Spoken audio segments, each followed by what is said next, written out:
बिहार के बोधगया में हर साल 20 लाख से ज्यादा पर्यटक आते हैं। इनमें करीब 1 लाख विदेशी होते हैं। बीते साल 88,000 विदेशी सैलानी आए।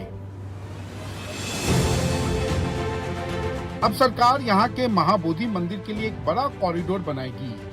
राज्य सरकार लगातार हम लोग उस पर कार्य कर ही रहे थे उसके डेवलपमेंट के लिए, लेकिन भारत सरकार ने कल जो आदरणीय वित्त मंत्री जी द्वारा घोषणा किया गया तो एक वृहद उसका मास्टर प्लान बना के राज्य सरकार जो कर रही है उसके अलावा जो उसको हम और विस्तार कर सकते हैं, क्योंकि जो उदाहरण दिया गया कि जो देश स्तर पर ऐसे बहुत सारे स्थानों को किया गया, जैसे वाराणसी का ही हम अगर उदाहरण लेते हैं तो एक कॉरिडोर के तौर पर विकसित करने के लिए निश्चित तौर पर भारत सरकार से सहयोग मिलेगा तो एक बहुत बड़ी योजना पर हम काम कर सकेंगे। गया का विष्णुपद मंदिर भी धार्मिक आस्था का बड़ा केंद्र रहा है। यहाँ बीते साल 97,000 विदेशी पर्यटक आए और 10 लाख से ज्यादा देश भर से आए।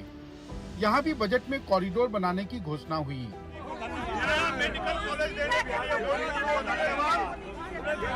हालांकि राज्य सरकार का कहना है इन दोनों जगहों पर पर्यटन को बढ़ावा देने के लिए काफी काम हुआ था, लेकिन अब केंद्र की घोषणा के मुताबिक सब कुछ होगा।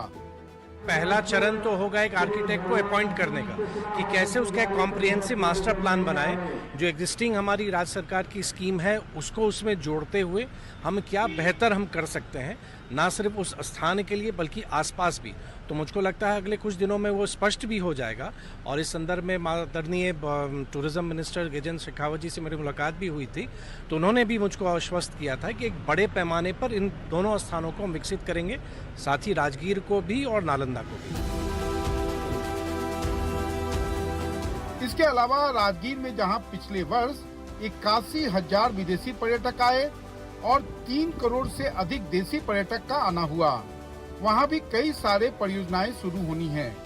माना जा रहा है कि इन ऐलानों के साथ राज्य में पर्यटन के विकास में काफी तेजी आएगी।